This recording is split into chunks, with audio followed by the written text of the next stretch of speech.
On a une question d'Agathe-Marie, justement, qui se pose une question par rapport aux ondes du téléphone. Agathe-Marie qui habite Strasbourg.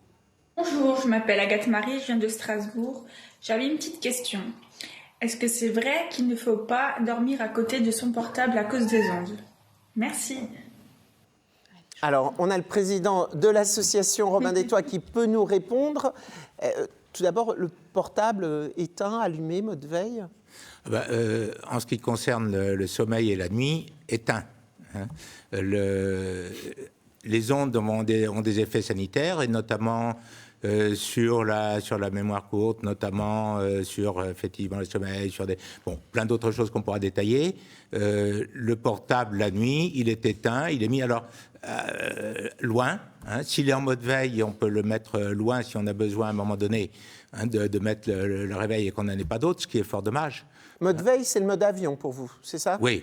Voilà, donc le mode avion, on continue à capter des ondes quand même. C'est une source, c'est une émission d'ondes. En mode avion, de toute façon, le téléphone portable, il est localisé, il est géolocalisé. Pour pouvoir pouvoir communiquer, il est géolocalisé. Donc, de toute façon, il émet.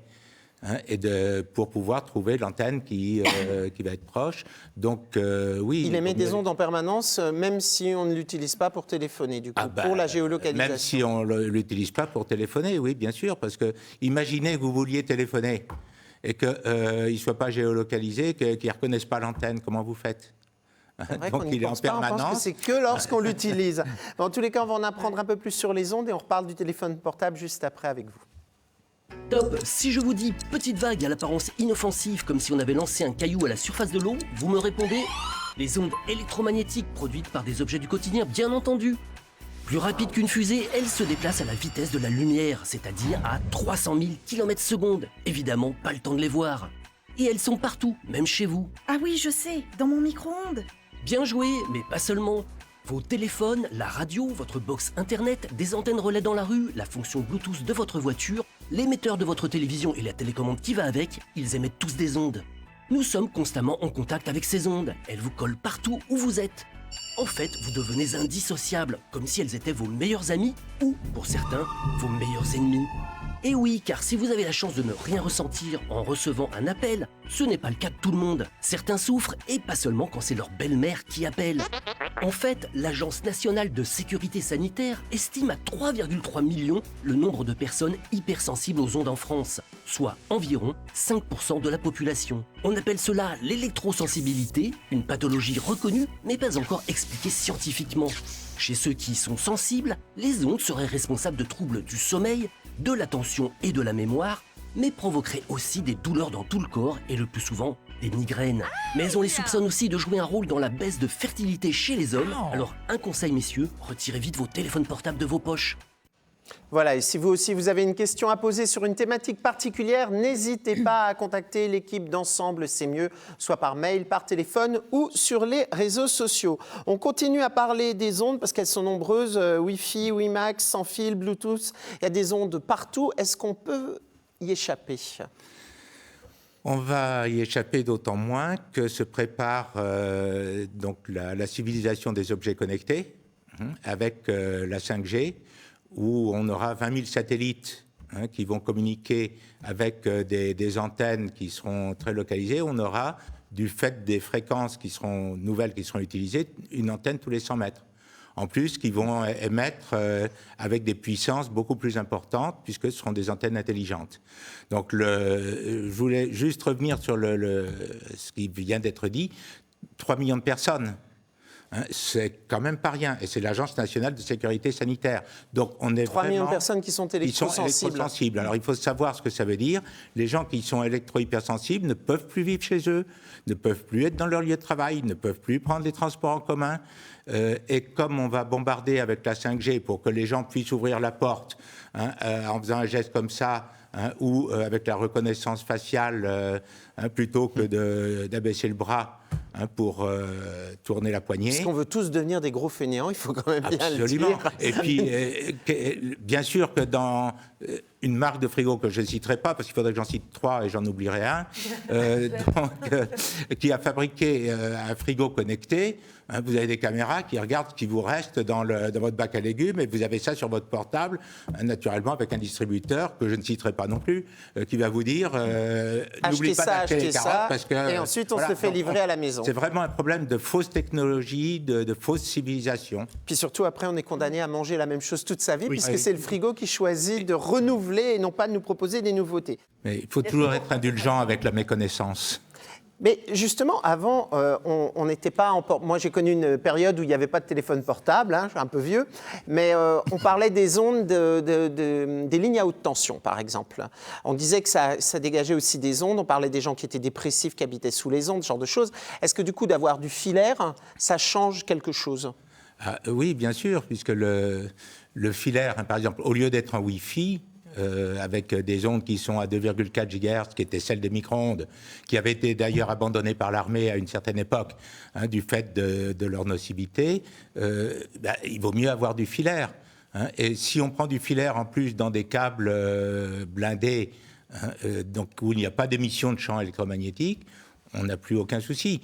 Mais je ne vois pas pourquoi on utiliserait du Wi-Fi. C'est comme pour les téléphones sans fil fixe, enfin sans fil, les DECT, hein, qui effectivement peuvent émettre toujours sur les mêmes fréquences.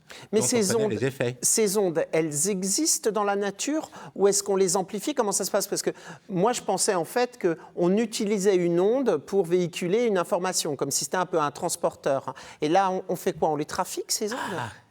Intéressante question, merci de me la poser, parce que justement, il y a une grande différence entre les ondes naturelles qui sont continues et ce qu'on appelle les ondes pulsées. Alors moi, je prends toujours un exemple qui n'a que valeur d'exemple, hein, bien évidemment. Quand vous voulez faire un trou dans votre mur en béton, vous prenez une perceuse, ça tourne régulièrement.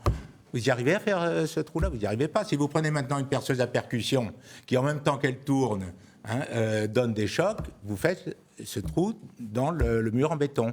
Donc là, ce qu'on appelle des ondes pulsées, qui sont des ondes artificielles, hein, en fait, il faut moduler le signal. Donc, hein, vous avez une fréquence qu'on appelle porteuse, hein, et puis là-dessus, vous mettez d'autres fréquences qui vont être. Ça veut dire que notre corps se fait perforer à longueur de journée par des ondes qui viennent de partout. Voilà, parce que si des ondes artificielles, hein, qui sont parce que les ondes naturelles ont bien sûr le champ magnétique terrestre. On est habitué, on est adapté à ce champ magnétique terrestre. Quand on habite dans un grand immeuble en ville, il y a quelques années, on était très vite sollicité par les opérateurs téléphoniques pour installer des antennes en disant ça va être un complément de revenus. Alors, c'est toujours alléchant quand on entend que nos charges collectives vont baisser.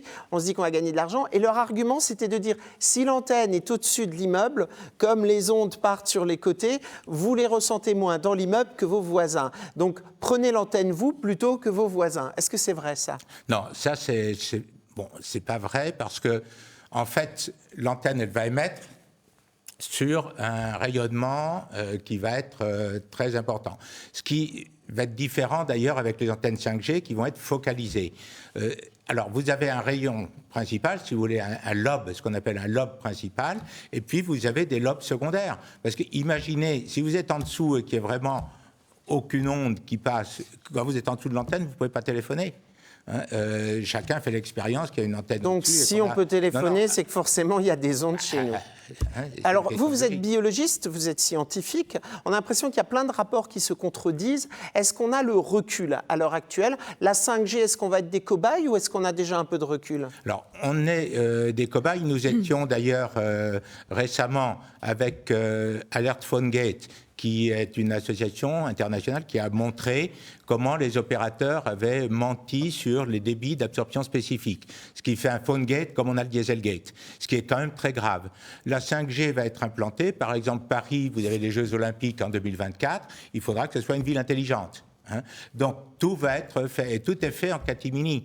Et bien évidemment, les opérateurs vont dire qu'il n'y a aucun effet. C'est eux qui font les normes. Donc on a des normes qui sont extrêmement importantes. C'est comme si vous autorisiez... C'est des groupes de lobby qui ont d'autres moyens que les petites associations, je suppose. Dernière question, comment on sait qu'on est électrosensible ? Comment on peut savoir qu'on est malade dû aux ondes qui nous entourent ? avant d'avoir un cancer et des choses graves. Je pense qu'il y a quand même quelques signes. Eh bien, oui, c'est sûr que on a. Alors, c'est la difficulté. C'est là-dessus que peuvent jouer les opérateurs pour dénigrer cet impact sanitaire et ce drame sanitaire. Parce que vous avez, par exemple, une asthénie extrêmement importante. Vous pouvez ne plus pouvoir monter des escaliers normalement. Les gens se disent « qu'est-ce que j'ai ? Je suis complètement déprimé ». Vous avez des tachycardies. Ils vont attribuer. Et comme les médecins sont très peu formés, même si l'Agence nationale de sécurité sanitaire les a alertés, ils vont pas partir sur cette maladie. L'industrie a développé ce qu'on appelle l'effet nocebo, c'est-à-dire que, en fait, à partir du moment où les gens ont un symptôme, ils vont en fait le penser comme venant des ondes dans certains cas, et que tout ça c'est psychiatrique, et qu'en fait quand les gens se disent ils sont déprimés, ils ont un certain nombre d'effets, ce sont des troubles psychiatriques, ce qui maintenant d'ailleurs a commencé à évoluer. Donc quand vous avez dit qu'ils sont tous fous, vous êtes tranquille. En tous les cas, on vous invite à aller sur le site de Robin des Toits. Faites gaffe, il y a plusieurs sites qui existent, mais c'est en tous les cas l'association où vous donnez des alertes sanitaires, vous lancez des alertes sanitaires par rapport aux différentes ondes.